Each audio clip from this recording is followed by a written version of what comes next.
Aujourd'hui, nous avons assisté à l'ouverture de l'atelier GRFD, organisé par l'Institut Éducation, Santé et Genre de l'Université Hassan Saïd de Ziguinchor. Donc il s'agit de faire un partage des résultats d'enquêtes et aussi d'études qui sont faits sur le terrain avec des acteurs, les jeunes, les femmes, les associations et aussi les acteurs comme l'ANSDI et beaucoup d'agences. Et c'est un atelier organisé avec des partenaires de l'AFD, aussi des partenaires qui sont à l'étranger comme la Côte d'Ivoire, avec lesquels ces travaux-là ont été menés. Nous savons très bien qu'aujourd'hui, si on prend la frange de la jeunesse qui est assez inquiète pour son avenir et qui se pose beaucoup de questions. Donc, tenir un tel atelier pour quand même partager des résultats de recherche sur l'avenir des jeunesses, nous espérons qu'à l'issue de cet atelier, d'importantes résolutions seront faites qui permettront aux décideurs de pouvoir avoir des orientations pour prendre en charge les problématiques liées à la jeunesse, liées à l'emploi des jeunes, liées à l'avenir des jeunes. Alors donc aujourd'hui, c'était le lancement du projet de recherche Action qui s'intitule « Ce que réussir veut dire ». Je rêve. Et il s'agit ici de pouvoir comprendre quelles sont les aspirations et les modèles de réussite des jeunes aujourd'hui au Sénégal et en Côte d'Ivoire.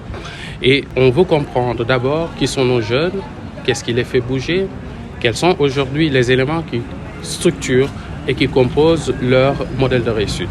Et quand on parle de modèle de réussite, on parle ici des aspirations, on parle des attentes, on parle des parcours des jeunes qui, d'une certaine manière, sont inscrits dans des territoires, sont inscrits dans des familles. Et donc l'idée de ce projet de recherche, qui va durer 2 ans, est de permettre à ce qu'on puisse mieux documenter qui sont nos jeunes, quels sont leurs modèles de réussite aujourd'hui et pour pouvoir éclairer la décision politique, le recteur le rappelait tout à l'heure, et pouvoir mettre sur la main des décideurs des évidences, ça veut dire des éléments de résultat qui nous permettent de mieux comprendre nos jeunes et comment agir sur les jeunes. Et comment nous voulons faire ce projet? Nous sommes partis sur 3 territoires différents. Le milieu urbain, dans une perspective comparative entre le Sénégal et la Côte d'Ivoire. Le milieu urbain, pour nous, ça va être Dakar comme capitale, où nous allons faire des investigations. C'est aussi les milieux transfrontaliers. Ici, en Casamance, ça va être la zone de Sindian et la zone de Samine. Et ça va être aussi des zones que l'on appelle symboliques, c'est la ville de Touba. Pourquoi? Parce qu'on veut comprendre quelle est la part du religieux dans la construction des modèles de réussite aujourd'hui pour les jeunes au Sénégal.